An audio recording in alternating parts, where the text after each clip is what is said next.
O wanga pehene wa tu ai ngo timi ke taulahi koe ahoni. Ia waha koe fue kafa. Pea moli ahona sai neha. I timi koe fue kafa. Ko whika ulaki ko waha palei.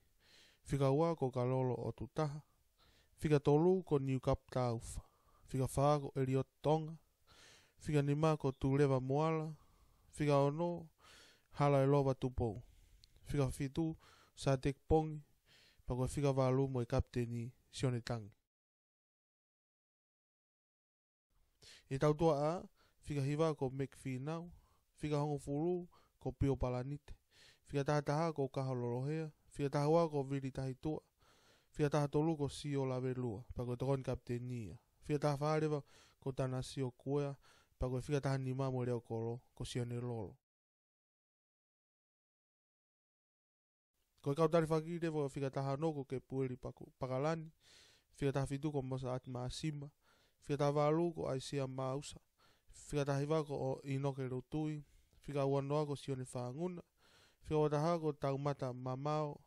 Pea whika uawarewa ko Petelo Tangirapa. Koe whaiako ko Mantisa Pongi. Tokon whaiako ko Le Polo Peika pa mo Soni Vini. Koe trainer ko Daniela Namoa. Koe manager ko Rhys Palmer. Pa tokon gai a Oliver Mokena. I he timi koe as liahona sai neha. Koe whika uraki ko Pini Kite Kei Aho. Whika ua ko Sione Rea. Whika tolu ko Siope. Whika wha ko Kaolave. Whika nima ko Funak Ngoue. Whika ono ko Fereta Tafu. Whika fitu ko Pini Kasi. Pako whika walu ko Moses. I tautoa a ko whika hiwa ko Mahoni Kite Kei Aho. Whika hon fulungo e whesi ko Maka Pouta Aufa. Whika tataha ko Eti. Pako tangata akai a timbi. Whika taha ua ko Aki Kaumawai. Koe kaptenia. Whika taha tolu ko Sioli Brown. Whika taha wha ko Sioeri. Whika taha nima mo reo kolo ko Solomore Filimo e hala. Whika taha no ko Sione Mao. Whika taha fitu ko Saia Fonohema. Whika taha walu ko Unaloto. Whika taha hiwa ko Jimmy. Whika uanoa ko Halo. Whika wataha ko Malakai. Pako whika uaua ko Paula Mariepo. Koe whongo whaiako rewa ko le rea Pouta Aufa. Pea mo te evita tu i fua. Tai tali rei foke e Seno Tonga. Sio tau kain kotoa pe. Kei ngata pe New Zealand. Ka whewetapa mamani o sio mai ai e Seno Tonga he YouTube. Ai taulahi koe ahoni. I e whiahui koe as New Zealand Tongan Sports. Ai whalere he tau kotoa pe i takanini roto kalani. Taulahi foke ahoni o whaia e he waha o fue kafa. Pa mori ahona sai neha. Pa koe te uni. Ke kick-off ai taulahi koe ahoni. Kai ki mua i he kick-off ai taulahi ahoni. O whai fue kafa nau tatari e timi alia hona. Ake nau haka. Pea e toki hoka rewa ke taulahi ahoni.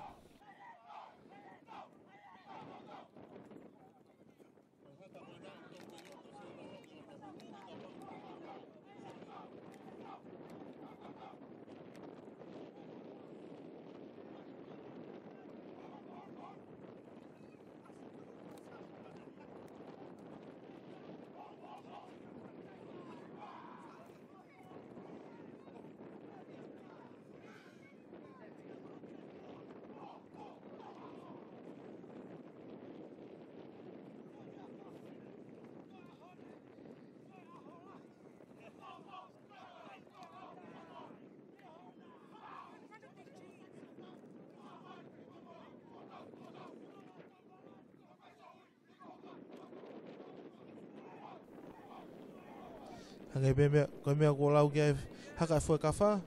Le ahona, koe ahoni, koe ahola.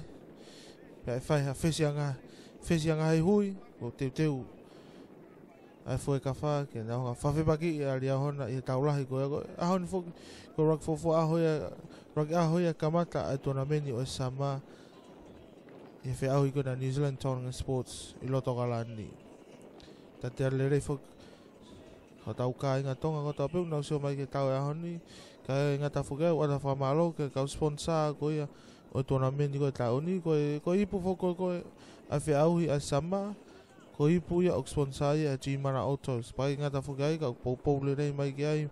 Pa mo sane mo Lovitoki Construction, ka mafuka DJ Fox, toa ka lau fuafuka, ka pehe ka whono wakalahi, mo sio mai clothing wear, pa pehe fuka sendo moholoa, pa mo Athens Sports Management, ka ai ki ngata fuki ai, ko se no tonga tene hulu atu ai taulahi o wike kotoa pe. Ki kofo e maka pou taufa ai taulahi a honi,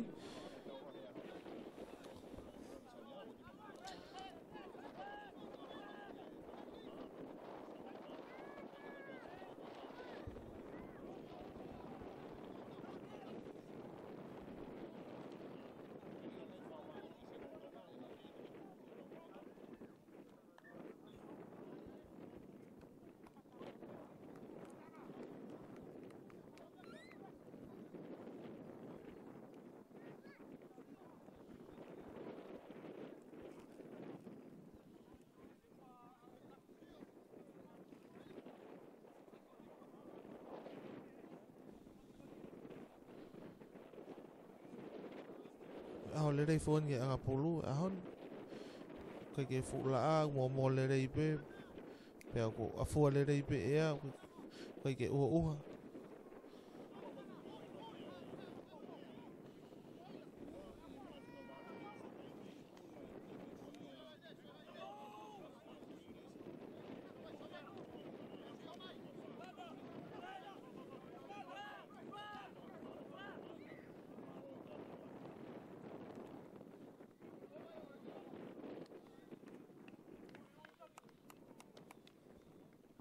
Mari api ta kamata vai nga honi hanga e ngo fesi e ngo timi pio parani te fok me timi ai fo kafa ta ma fo ka maka pou tau fa me timi ali hona una hanga tu hola vai nga na fenga ike tataki hola na ngo timi he roki me te ngo folo goni o vai nga honi na foki ma u fo kafa na seti na to halfway ki ta fak to mata o ko ya malai tau te fa mau ko nga ko mau lao e raki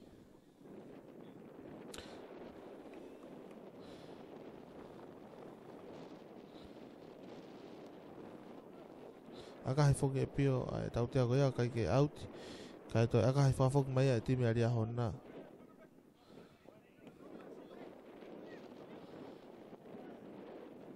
mau aka le rei ko ni hena aka he tangata aka ai foi pulu me e tua o na online wanima ati mi ko aria hona pa po pene pe pau ke to fa fok ma leva ai va inga ke feitu go na fa ai aka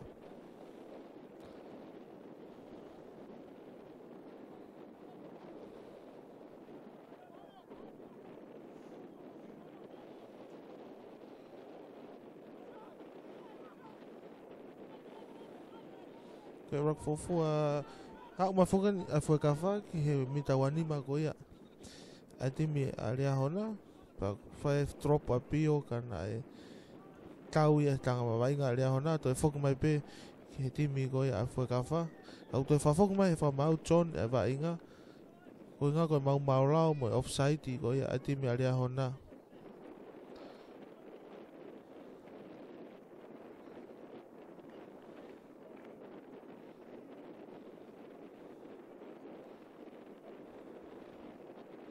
Noto foi capteni se le tangi ke fa aga fa hu ai tau te ko ni pa ko pio par li te leva un teu te fa aga fa hu ko fu aga fa hu fo kin ai tau e honi tupu me mau lao ai timi ko ia aria hona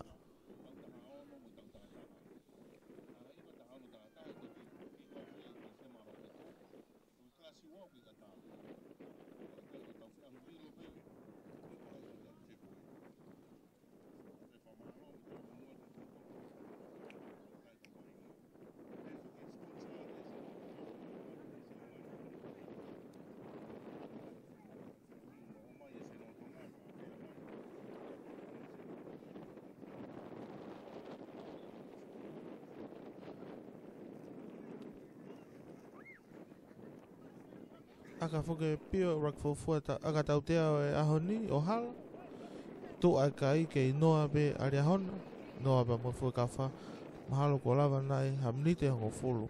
Raki tu ko ia tau lahe ahoni.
Mau koe foi alu koe va inga. Neongo e tauhlere foi ka fa na upolu. Pa mo alu na ave va inga me ha foi o alu o au ki mita wo ko ia me lan tata o ti mare hona. Mama na nga lere ko ni ka ko. Fe hala ki na nga foi set move ko ia. O no ko ne polu pa mo le vai polu ki ria hona. Skala mo mita wo me lan tata ko ti mare hona.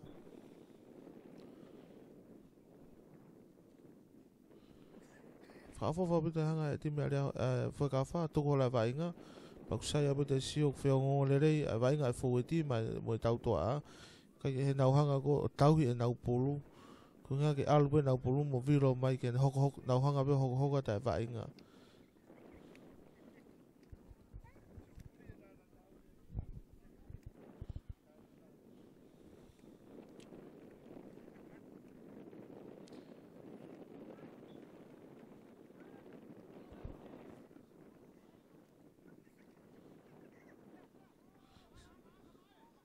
Skala muia o toi mori mai pe ke timi foi ka fa ha e bolu me mek ke apio alu ke aviri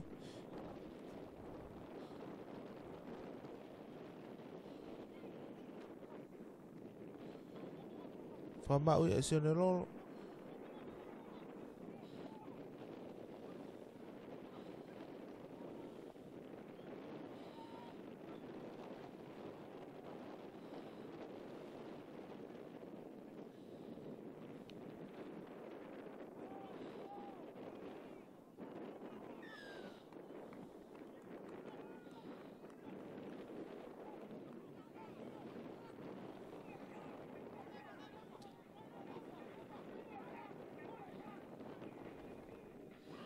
rak tata o ya ahoni tata o huwa fika ni mango ya afo kafa tu leva moala alu ke fo kafa nima ke noa ari ahona hanga me go me na ulave ke nai lere abito feo ngongo ya fo weti mo tau to a fo kafa pene pe na ulava he fo weti o tau hi na pulu ke to vilo mai pe o foki ke tau to a ke nga ke na fai hanga hi vainga o ai ke hu kon ai hu ai fo ka fa o tata ko me fo ke ta ke fai ke hasio ko lai ai to mau la ti mi ko ari hona pa kai nga tai ko ngai mau la ko ni o fai be o fi he nau we lai ni tata o be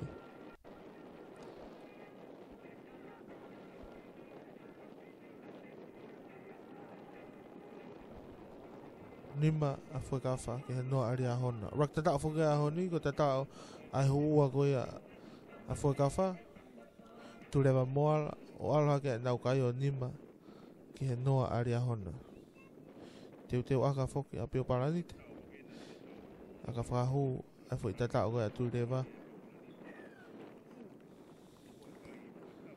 aka maari a puton aka he a peo hu ala ke rewa kai fitu a foi ka fa ki he noa aria hona sai neha mahalo ko os habi ta nima rak tu ko ya taula he ahoni toa taputa vai nga ngo timi pe au ku fefeka uputa vai nga ngo timi ko mau pen ko la he fangi mau lao aria hona ula he ngai fa nga mari o foi ka fa ke nau toto o hofi e nau lain data o aon ke tunga ma o nau kai o ala ke ai kai o nau taki fitu ai foi ka fa ke noa aria hona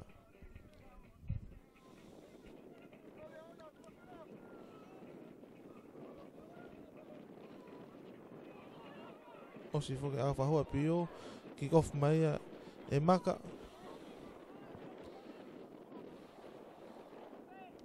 hapo mai e kau vai nga foi ka fa to e meke polu pas ka pio aka e pio o auti kau vai nga i va veia i he leo kolo mo ka pakau aria hona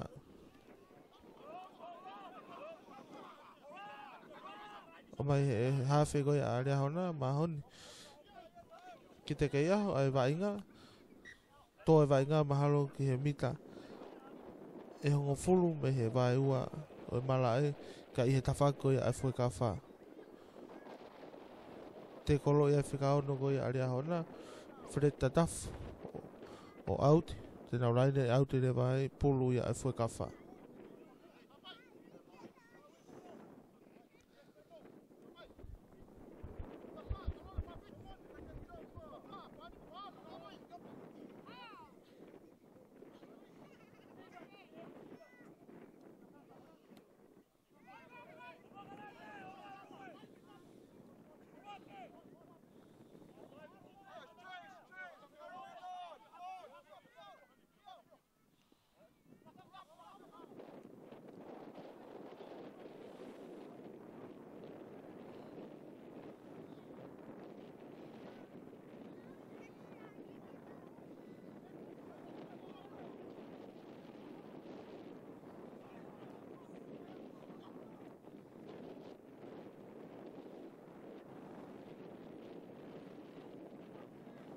te no vai pulu he halfway te no vai foi ka fa na ma na te pulu fa ma u he na fo weti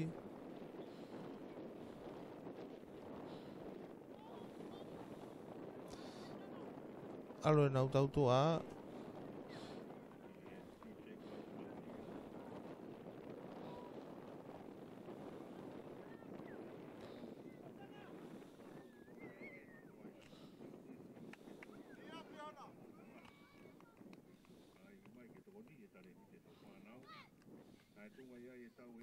Mari abu ta hanga e foi ka fa o tu hola va inga pe au ku ngai u set piece mo na ngai move o na ai o fu le rei au pito pa ne be he na to o fi be na to a line ko aria hona au sai abu to be mo defend aria hona na la pe ma tua ki mai e to o kai ko ni ati mai foi ka fa na la na utia mahalo mita wanima me la ta ko aria hona pulu aria hona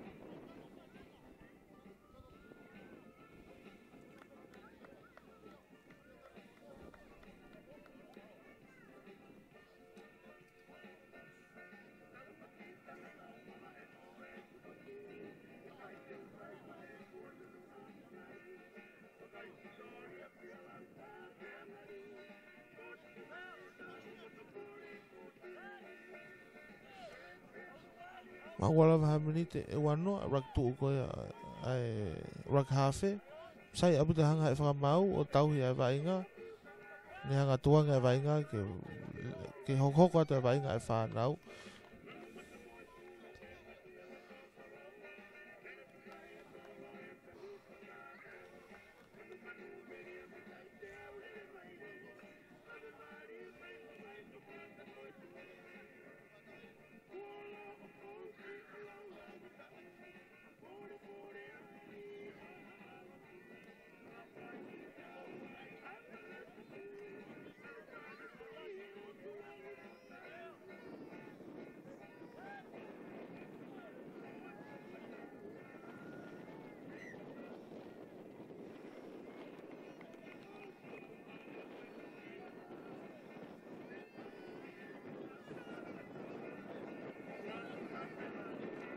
Pe whawhoku me whamau a reset e skalamu ko ia.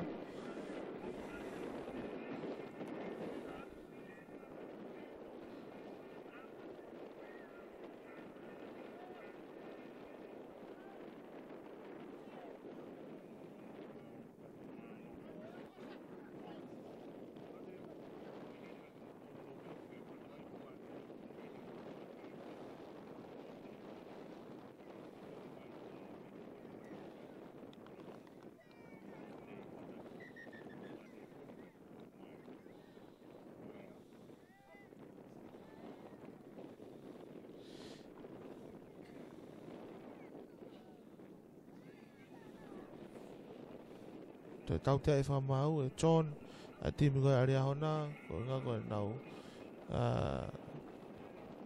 ta whakalau e nau tari tangata pa oku hangarewa John o tau whewai ngā kane whahatara noa ke kapteni koe aria hona ke aki o tuipe o toganga a John fulahi ai mau lao koe ai wai ngā he kohi ngā whok e lava e ngai mau lao koe ni o wesia ai whonga koe ai lere ai wai ngā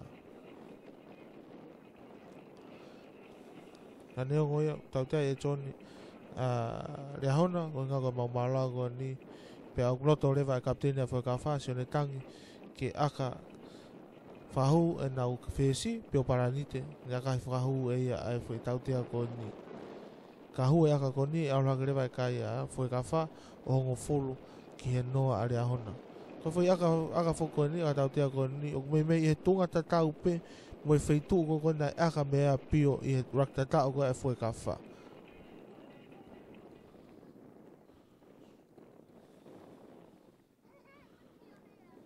Kau whaka a pio i tangata, kau tangatu ki mua i aka whakahu, i e whiahui koe na New Zealand Tongan Sports.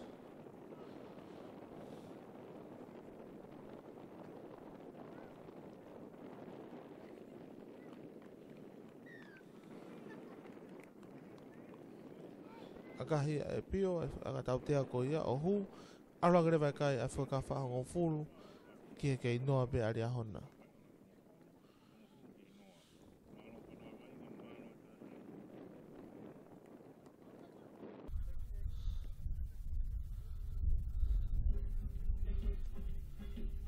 Neo ngoe taki a whakawha, kei a befu ke whanga maari o ria hona. Kei toa lahi pe taimi.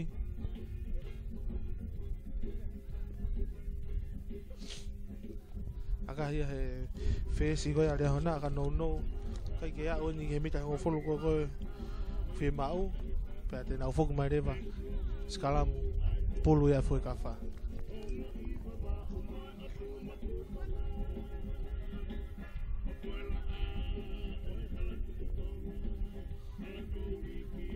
tau maria pute tau lahi koe a honi maha akoni o rea hona ka maa whui ka wha ngō temi kaone ngoti fefeka e whiahui ka New Zealand Tongan Sports pakai ke ngā tai tonga lahi a pito e si kai ngā tau community nau lava mai o popou ai tareniti koe tau whanau pau kai pe whaamu ai se no tonga o wauleri atu pe ai tau lahi a honi ki ngai tapa ke keho mamani ko hinga ke sio mai ke ngai family ke vai ngā mo tareniti o nau whanau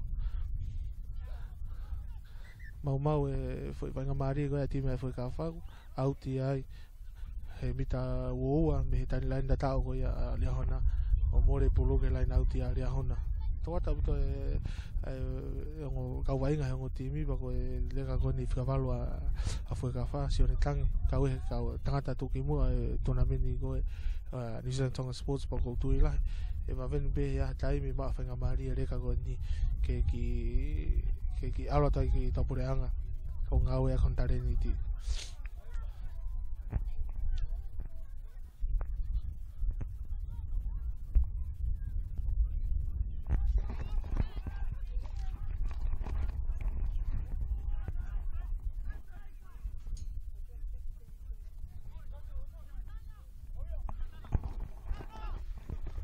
aka he mea rea hona, hapo peka pa kau a whoi ka wha.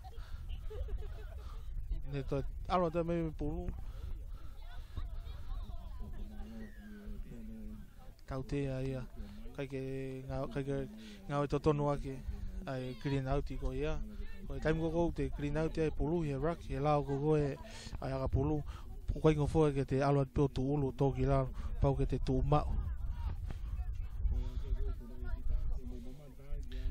kaute ai amore pulu ma o ia ria hona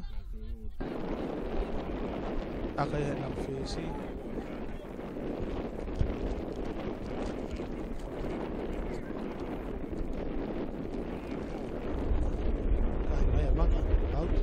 pulu me foka ria hona ko inga ko tautea ati me foi ka fa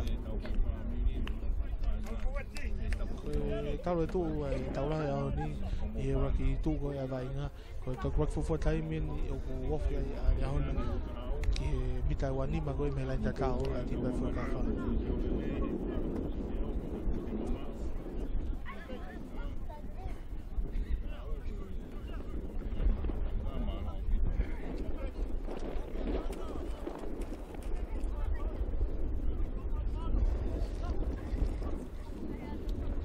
mau ke tautea mo pulu ko ya ria hona more pulu ya foki pulu ya mai foi ka fa o mai na vai nga na ko vai nga me ya ke ha foi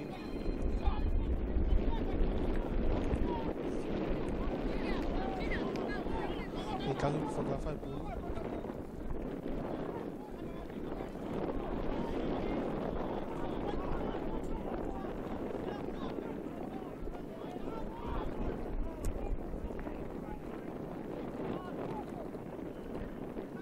ave na ufinga valo vai ngama ni o so tan pulu to ga mai ga na ha fe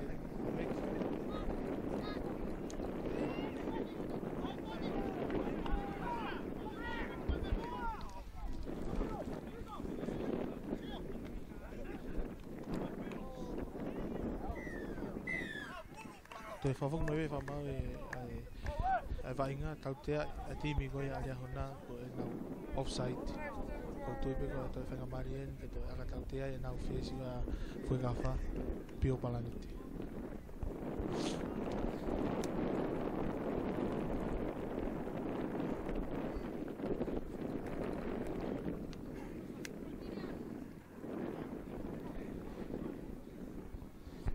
ai me maria he raktu go ya o tau ko sio ki he lava he timi ga foi gafa ngau le rea ki he nau pulu ta tau be nau fo ti mo nau to ngai apu pa nau ngau le rea ki nau pulu pa ko tu ko kau ne me ala he ko nau wa nau kai o ngo fulu ki no aria hona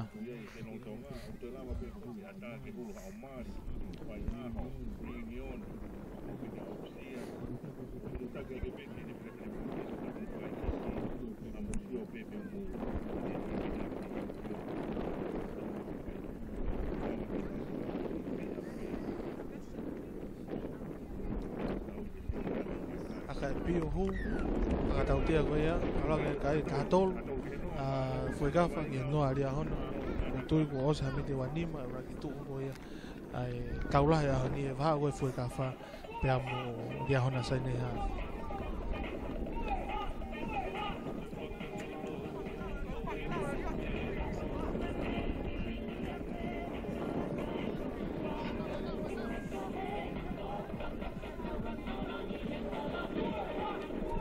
le foki timi ga foi gafa erioti ga ma so ni kange na fo witi pe pe foki ga mek ga mo pio kai ma fo aviri si o me timi tautaga timi foi gafa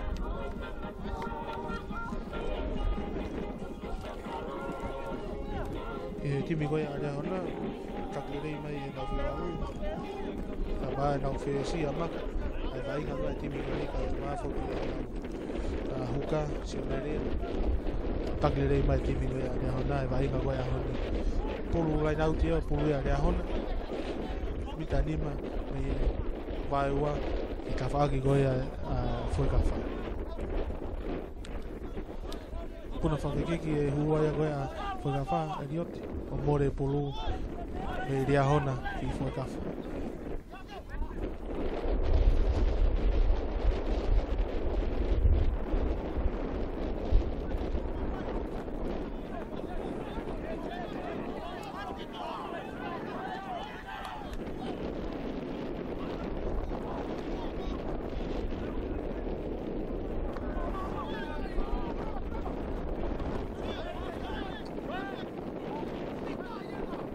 Au hi be whakawha nau pulu. E aru ke nau tautua a.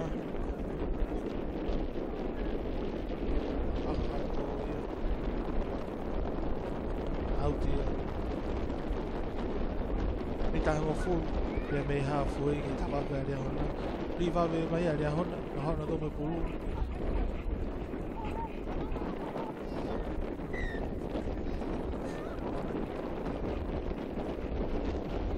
Fok mai kwa mau tau tia i timi koe a fui ka wha.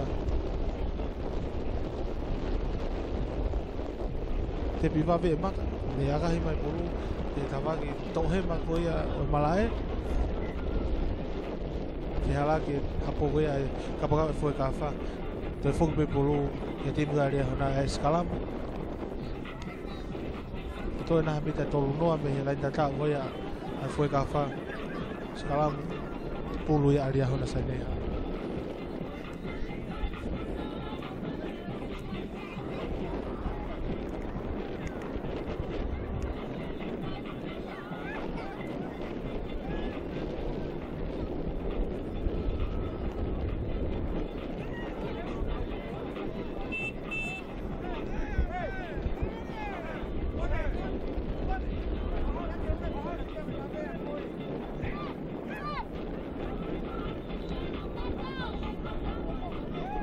Lawe a fuke tō taha ka ukai ngā koe a rea hona. Ka ukai ki tonge whakamau hokat pe vai ngā ia.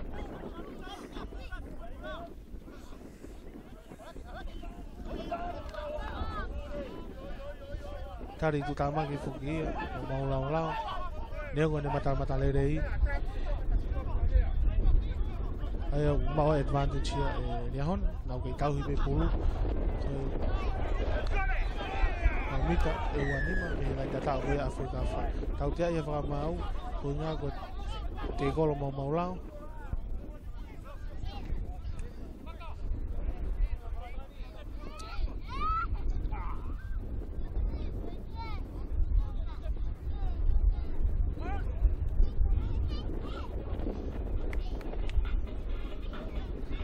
Noto pe nau whisi maka ke aka ki tua, lai nauti. Toi mau mai be pulu aria hona. Toi be funga mita nima ke lai tata o koe a fui ka wha. Pea koe lai nauti ko ni koe pulu ia a aria hona.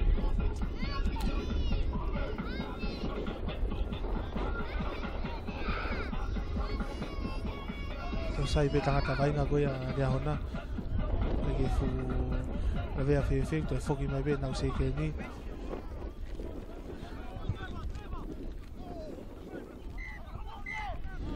Nau di koia, toi more pe pulu ki fui ka wha. Kai ke tolo hanga tonu, tolo kai huka aria hona, pak toi more pe pulu ki fui ka wha. Mama fuke ai vainga malohi ati mera hona. Ai whaki whihalak sisi pe kuku toi more ana mai whana. Vainga maari, pak toi more pe pulu fuki ki fui ka wha.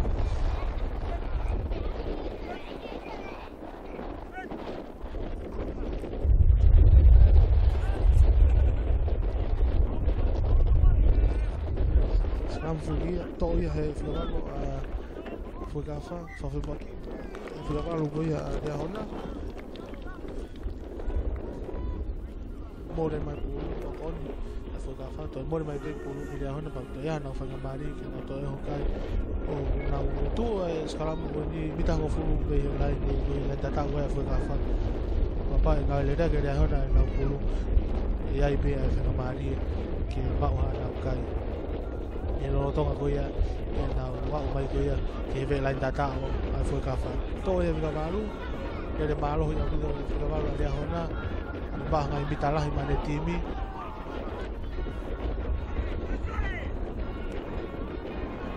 Ari mika alo ai huka a rea hona. Tau mai e, tō beha ka tata. Tata o maari e wito eni.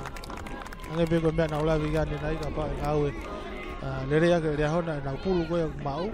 E ai pio nau ngai whakamari e tau ko ni pagoni. Nau ngau e lea ke whai pulu koina e mau e skalamu koia me mitanga fulu me lain tatao fui ka wha.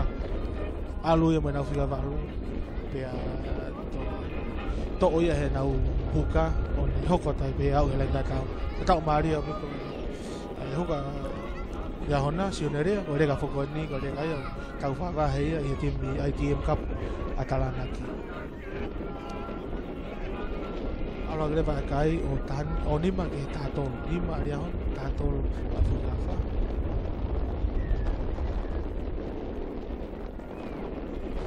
aga fahu re vaya aga fahu dia hona nau tatao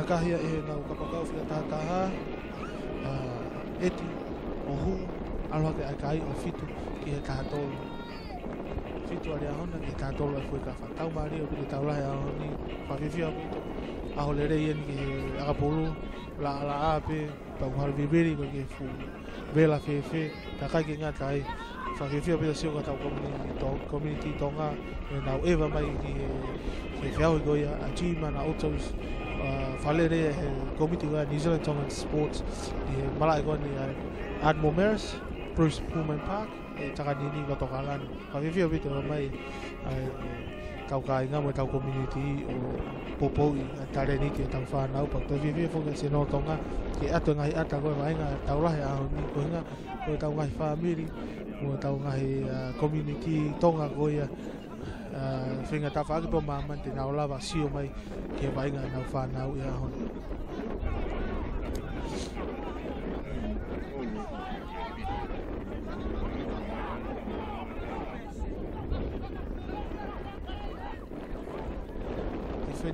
Ti when lere awi timi koe ari ahon na whok mai pe pulu ka nau tol Hauri apito e tau lahi koe ahon ni Kalau tatau ada hona hari kema hona fo hivi fo agoni nau puke nau te pulupa nau to e hokai au to hamita to noa me lan tatau vai fo ka fa tau mari e to vai nga ya hona vai nga vai tau lai ahon ko ato apito pa ilonga pe ai lerei ka vai nga o ngotini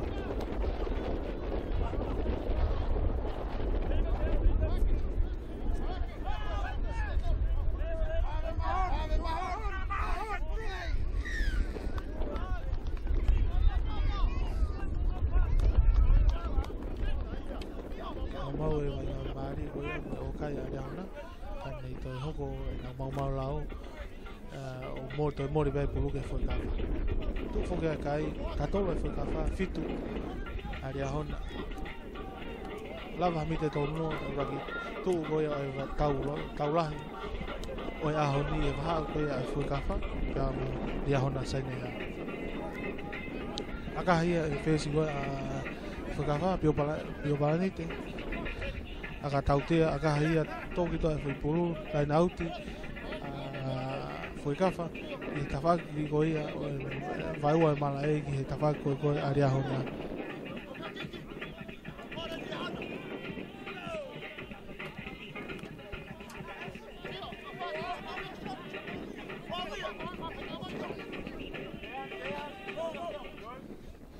Tolong ia buka aku mori pulu aria hona abe de vai ia he tau toa aria hona.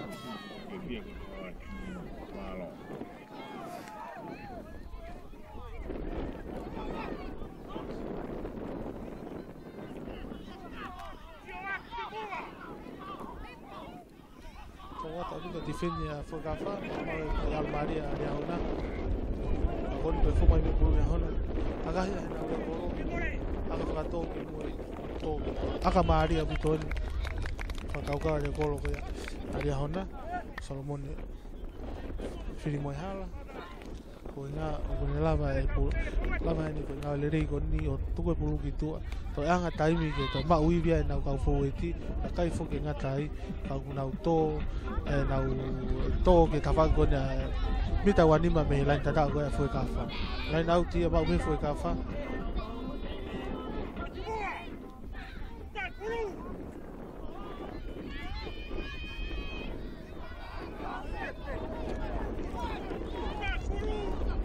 Rio Vito de Baño de Gaseken fo ka fa Medita itu to fihan to tau hanga wawangi mai laini tifeni koe aria hona.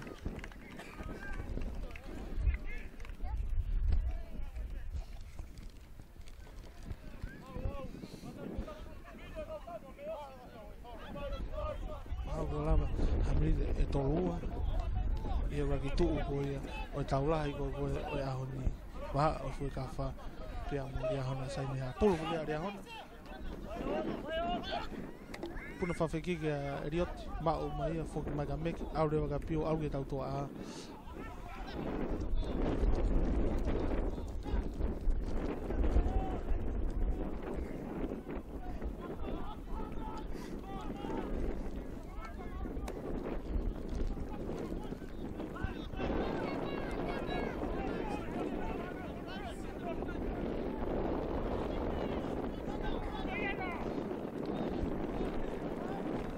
Mari fo ki ka pa fia ka fa ko ka fa pulu me aka mai ko me ti me dia hona to alwa e ti me fo ka fa ma e mita wani me la data ko ya aria hona to ata bu do difendi ko ya sune mau e ti me dia hona to ra fo ni fa vai ngai e ti me ko crash rock ya ponson pi ka fu ka ponson pi ka po hau e vai fa kala bu o kala ni na alfu ke tangata o fai ni alfa fa fikau na usiasi pa kon to foki mai en di mala ni fai ti feni mari ko o more po ki ya hon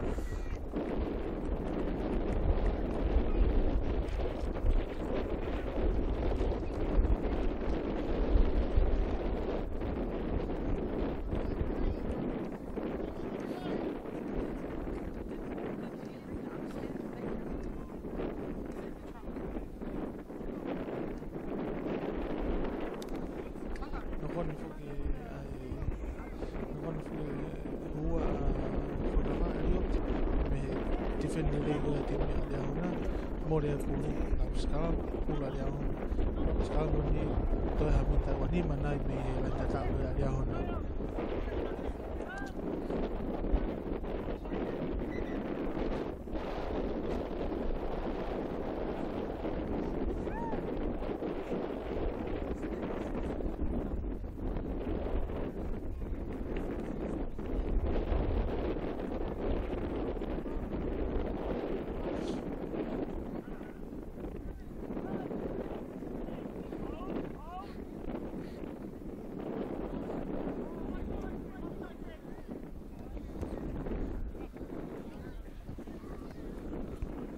mai hede kolo aria ona tuku mai vai nga ki halfway go ya malai pul vai nau ti pul go ya foi kafe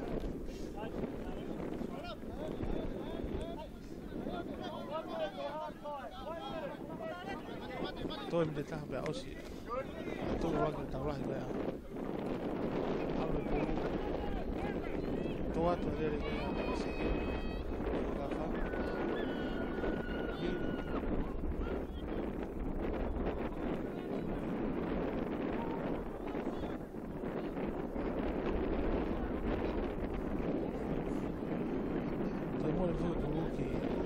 ya hona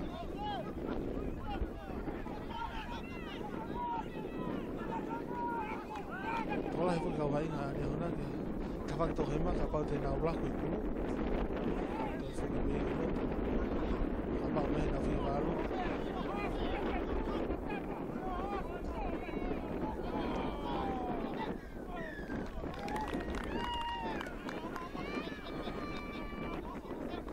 te piva ve tau te ago ia he hafe a fo ka fa me alu ke na ku balu so ne tang alu ke na se ke ni tu ka di senta fa ma me me to mo le tau te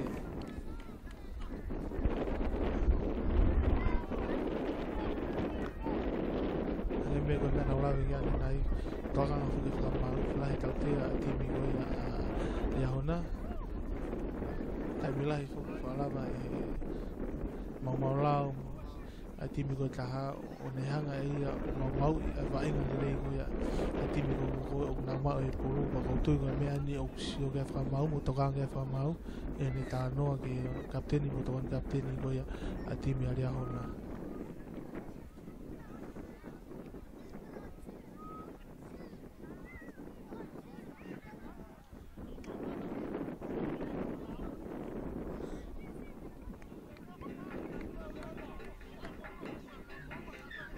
tautea fogia tautea e whamau e timi ka area hona e toi aka tautea rewa a whahua tautea whiesi koe a whuikawha a pio palaniti a pau e hui aka koni ala ke kai o tahaon a whuikawha kai pitu a timi ka area hona mau foki e taimlahi mau malo ngai timi koe ngā koe whai ngai mau lao koe ni o koe ke mamau me nau lain tatao e taime nihi ka pako timi koe ko timi ko nau whai mau lao ka pako timi taha sai e nau tangata aka hange ko pio pe sai e nau kautau tua a hange ko ia ko viri kau ko via ke timi ko nau whai mau lao ko hinga e aka whahu pe o kai a timi a ko taha pako tui maho ko aka tau tean tolu a timi a fui ka wha ko ngai tau tea katoa ko ia ngai whai pe ia e whai pe tau tea ko ia e rea hona e nau haa whepe alo que vai cair a fahu a hu